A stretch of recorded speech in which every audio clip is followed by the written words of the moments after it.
Teddies and Care Bears. I'm going to read a story to you called Let's Go to the Airport. Wow, we're finally going on vacation, Mickey said to Minnie and Goofy as they arrived at the airport. Hawaii, here we come, Minnie said happily. This is my very first aeroplane ride, exclaimed Goofy in excitement. Look, you guys, he said. I even got a pilot's hat for the trip. And there he is wearing his pilot's hat.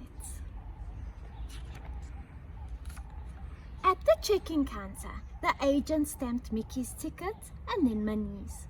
Goofy looked and looked for his and finally found it stuck between two ham sandwiches he had packed for a snack.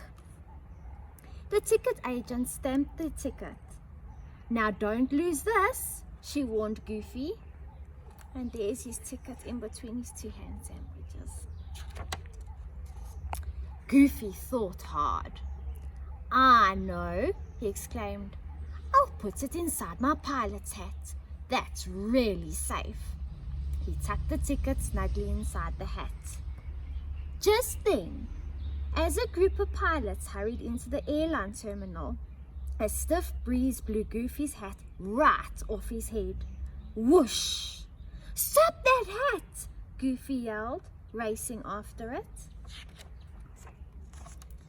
As Goofy chased his runaway hat, he bumped into the pilots, knocking their hats and flight bags in every direction. Oh, I'm sorry, Goofy apologized as he helped everyone pick up their belongings. The pilots smiled, placed their hats back on their heads, and hurried off to their planes.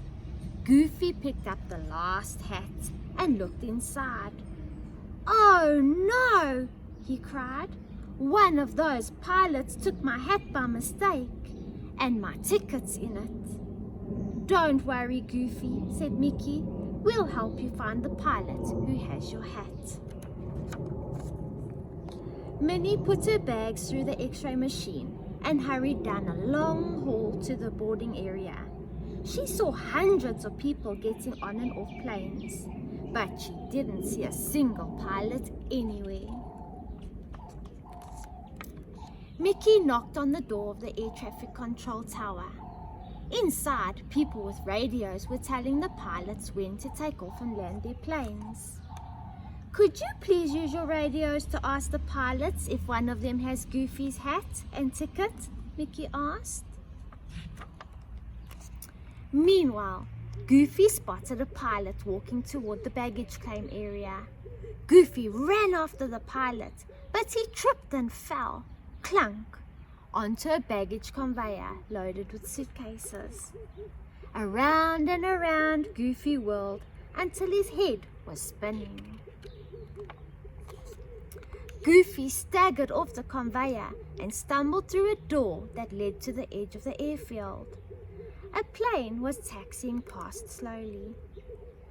Through the cockpit window, Goofy saw a pilot wearing a hat that looked just like his. Stop, stop, Goofy shouted, waving his arms. In the control tower, the air traffic controllers saw Goofy waving his arms. Goofy is signaling us to stop that plane, one of the controllers said. She radioed the pilot who was flying the plane. Quickly, the startled pilot stepped on the brakes. Then Goofy saw another plane going by, and another, and another. All the pilots were wearing hats just like his. Stop, stop, Goofy shouted, waving his arms again. The traffic controllers radioed all the pilots to stop their planes. Soon Goofy had brought the whole airport to a standstill. Suddenly, one of the pilots began waving at Goofy. I heard the control tower's announcement, the pilot shouted. I've got your hat. Come and get it. Goofy ran up to the door of the plane and the pilot handed him his hat. Luckily, the ticket was still tucked safely inside. Finally, it was time for Mickey, Minnie and Goofy to board their plane. The flight attendant tore off part of Goofy's ticket and handed the rest back to him. "That's your return ticket," Mickey explained to Goofy as they sat down and buckled their seatbelts. "If you lose it, you won't be able to fly home." "Don't worry," Goofy said. "This time I'm putting it in a really safe place. It's in my shoe."